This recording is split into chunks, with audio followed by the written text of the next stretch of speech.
Hi there, this is Dr. John Whitcomb talking about C60, carbon 60, which is a buckyball. Is it good for you? That's a curious question because it's being touted as 270 times stronger antioxidant than vitamin C. That's pretty powerful. What are they talking about? This is sort of a new invention. Well, Harry Kroto, Kroto, in 1996 got a Nobel Prize for inventing or discovering buckyballs. And what they are is it looks like a soccer ball, and it's a sequence of carbon. It's all made into, it takes 60 atoms to make a ball, and most of them are pentagons and some of them are hexagons, okay, or hexagons and pentagons mixed, and they're all separated from each other in a very symmetrical molecule. Delightful. Well, the hexagons are like a benzene ring, and they have 3 double bonds in a circle, and there's quite a few of those. There's 20 hexagons.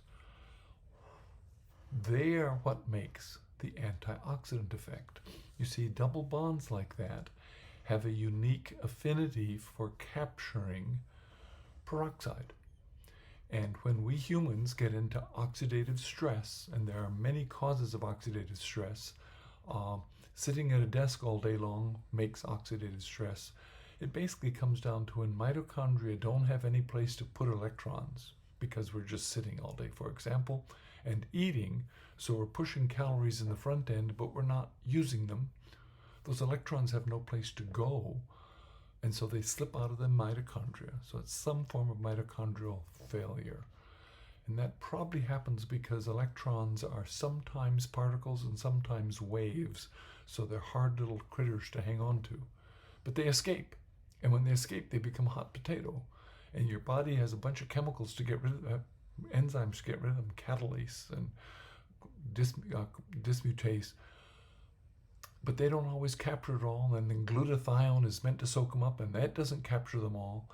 And if that keeps getting away, then the peroxide gets to a cell and damages a cell. And when it damages a cell, it causes all sorts of trouble. And that's what plasmalogens do. They sit there on the surface of the cell with a double bond, protecting the cell. The problem is ongoing oxidative stress depletes plasmalogens, and that's the engine driving coronary artery disease, Alzheimer's, many diseases of aging. That's sort of the nitty-gritty of those diseases. So what do these buckyballs do? Well, they have double bonds, and they're the only double bonds that survive digestion in our gut and get into our blood. That's very handy. They can soak up peroxide, so there is reasonable benefit to believe that. And there's evidence if you give, for example, rats. There's lab evidence you give rats C60, they live longer, or they survive radiation better. That hasn't been proven yet in humans, so this is still a little too early to tell. What's my take on it? It's an interesting idea, and it fits with physiology, and if it really does soak up electrons like it says, and helps protect and save our precious plasmalogen supply, it might be useful. Let's see. I'm looking forward to more research. Meanwhile, I'm not taking it as a supplement quite yet. This is Dr. John Whitcomb for News and Nutrition. Do buckyballs make sense?